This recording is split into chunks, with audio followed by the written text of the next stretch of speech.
Welcome to This Explainer. Look, if you've been following the news out of Africa's largest economy lately, you know the numbers getting thrown around are just massive. And honestly, the political accusations are even bigger.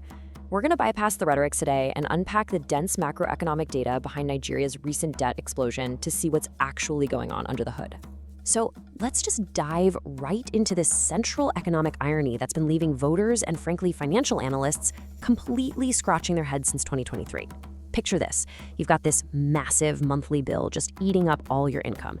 You finally manage to cancel that subscription and you're expecting to suddenly have some extra cash to spare, right? But instead, you find yourself walking into the bank asking for a bigger loan than you've ever needed before.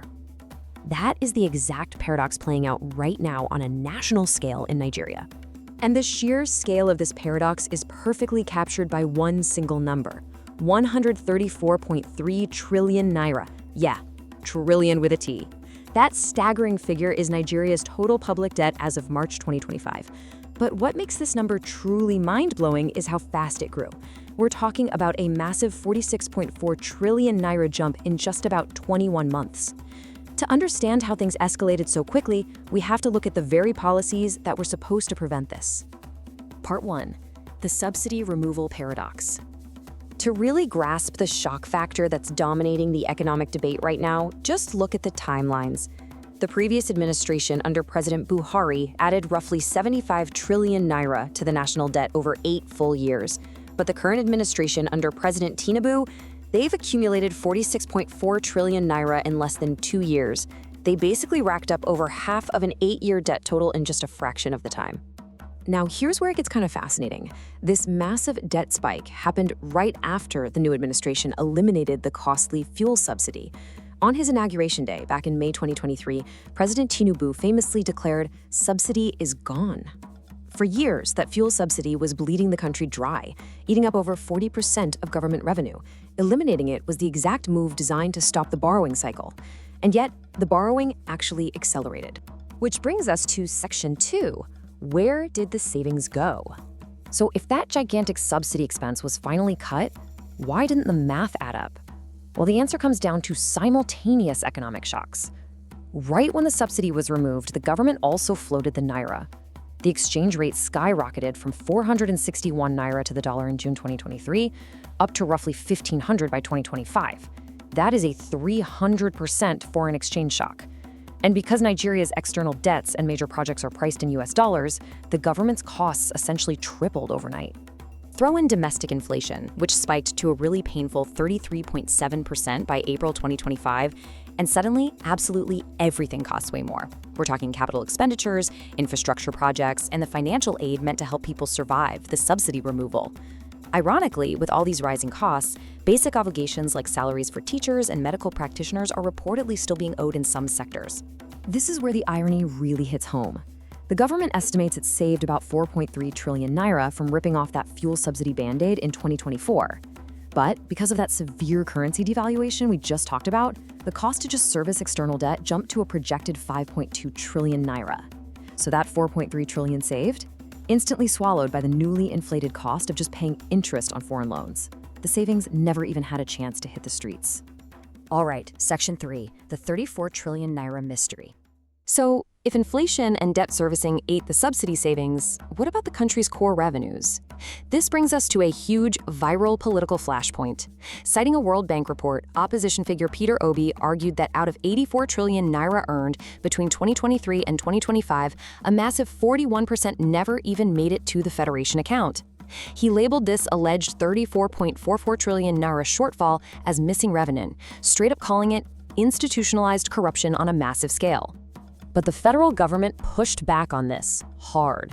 Taiwo Oyedele, the Minister of State for Finance, basically said the opposition was completely misrepresenting the World Bank report. The government stance is that these claims show a fundamental misunderstanding of how Nigeria's fiscal system actually works. To them, there is no missing 34 trillion, it's just accounting. Let's dig into that in Section 4, unpacking first-line charges. To look at this totally neutrally, we have to go straight to the data. When you read the actual World Bank report being cited, they weren't alleging theft. They were pointing out what are known as first-line charges. By definition, these are perfectly legal pre-distribution deductions taken from gross revenue before any money is shared with the federal, state, or local governments. It pays for the collection costs of revenue agencies like the FIRS and NNPC, plus statutory transfers and security spending. So here is the reality of that 84 trillion naira earned. 59% of it did reach the Federation account to be shared normally.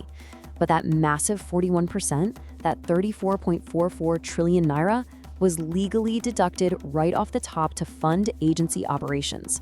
It didn't just vanish into thin air. It was intercepted legally by the agencies collecting it, exactly as current laws permit. Now, even though it isn't technically stolen in the eyes of the law, you can absolutely see why this setup makes people furious. First off, 34 trillion naira is bigger than the combined capital budgets for 2024 and 2025. That is a staggering amount of money bypassing the normal budgeting process. The World Bank themselves even called it a hidden spending system. Critics point out that this deep opacity lets agencies take their cut first, which historically has led to massive systemic leakages, while vital things like healthcare remain totally underfunded. Which leads us to Section 5, Systemic Traps and Real Corruption.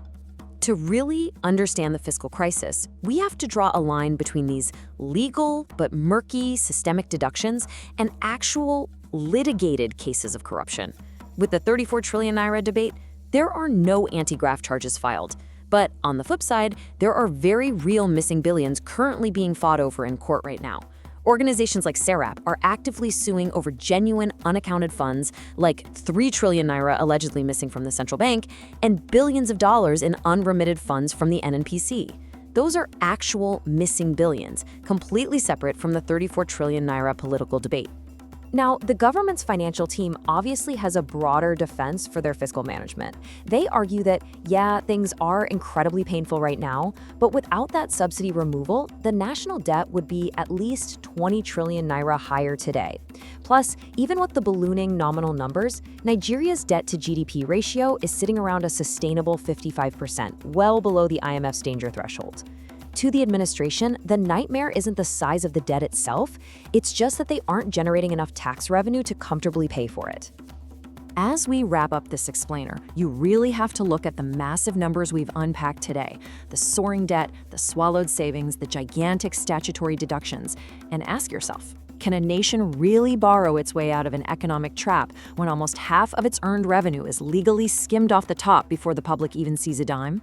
Keep asking the hard questions, and I'll catch you in the next explainer.